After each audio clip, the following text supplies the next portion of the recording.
My name is Bul Dau. After fleeing my home village in Duk County, Southern Sudan in 1987 at age of 12, I journeyed thousands of miles, leading more than 1,200 young children through violence and starvation as we fled Sudanese government troops. We eventually arrived at Kakuma refugee camp in Kenya.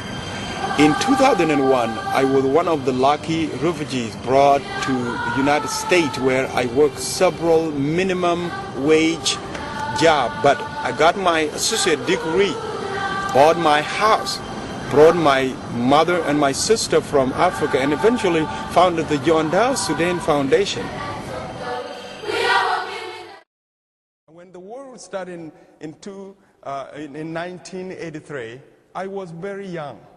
I was a little boy, running after my father's cows, taking care of goats.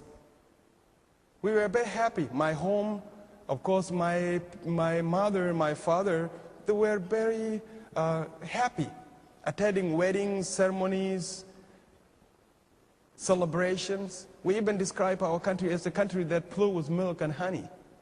And it was nice. But that goodness didn't stay that way. As the government, which is, I call a regime, that's Islamic regime in the northern Sudan, as they have been fighting from north down to southern Sudan, they reached my village in 1987.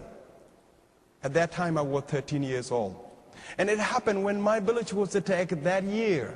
We were sleeping in our home, in our small house, we boys.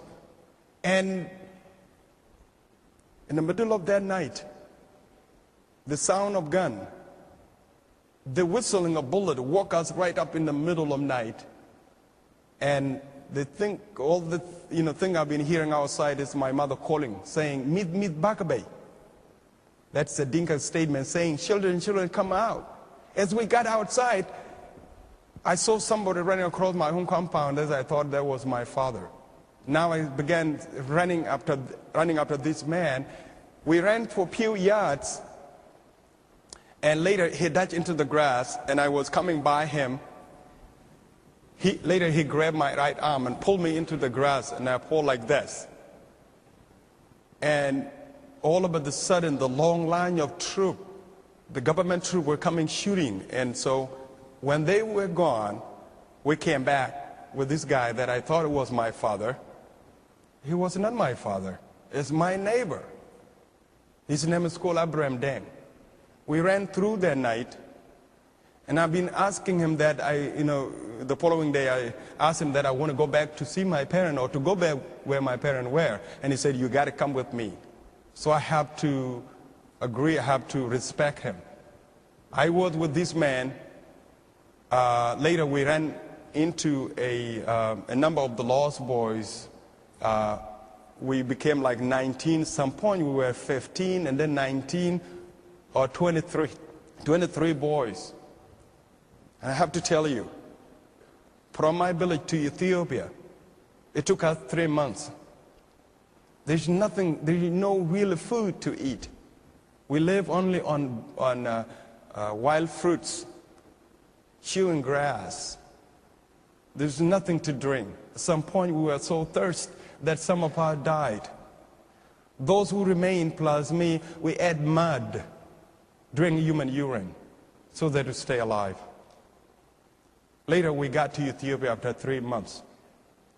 Only 4 of us. Remember I told you that we went up to we were 23 people, but all this dies and just only 4 of us.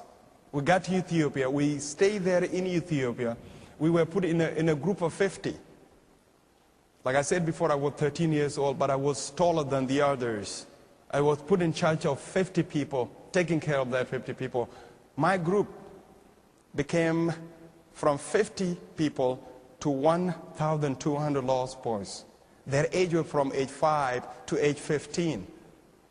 And you can imagine these boys are crying all the time. They want to see their mother, they want to see their fathers, they want to drink milk, and they want to eat food.